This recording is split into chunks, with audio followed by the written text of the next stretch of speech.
जी तो अस्सलाम वालेकुम। उम्मीद है जी सर्दी अच्छी और खूब गुजर रही होगी। मैं इस वक्त मौजूद हूँ रावी के किनारे।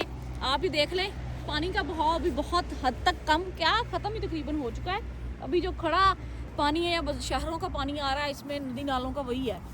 तो बाकी आपको बेसिकली आप लोगों के साथ शॉर्ट सी वीडियो शेयर करने का मकसद ये था कि पंजाब में इस वक्त सर्दी की सूरत हाल बहुत ज़्यादा सर्दी है।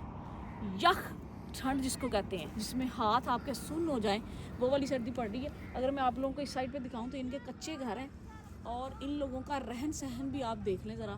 मैं ज़्यादा क्लोज़ नहीं जाऊंगी क्योंकि किसी की प्राइवेसी में दखल देना अच्छी बात नहीं है।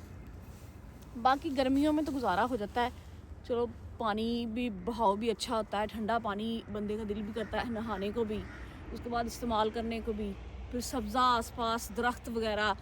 तो इन लोगों का गर्मियों में गुजारा, तो मैं सोचती हूँ इतनी शदीद सर्दी, इतनी शदीद धुंध और पानी यख ठंडा, इन हालात में ये कैसे गुजारा करते होंगे। अच्छी बात है जी, वो उनका रहन सहन के हिसाब से उन्होंने आग जलाते होंगे, चाहे जो इस तरह के भी मामला हैं। लेकिन जैसे ही आग की तपश कम होती होगी, उनको सर्दी तो जाहिर सी बात है महसूस होती होगी। बाकी यहाँ पे मछली के स्टॉक बहुत सारे हैं और बहुत सारी जगह पे लोग बैठे मैंने देखे हैं जी, खा भी रहे हैं मछली। इस तरह के मौसम में दिल भी करता है फ्राई फ़िश हो या कोयलों पे। मुझे तो जो ग्रिल फ़िश है ना, वो मुझे बहुत अच्छी लगती है। बंदा कभी बनवा ले या बाहर से ले आए या घर पे बना के खा ले।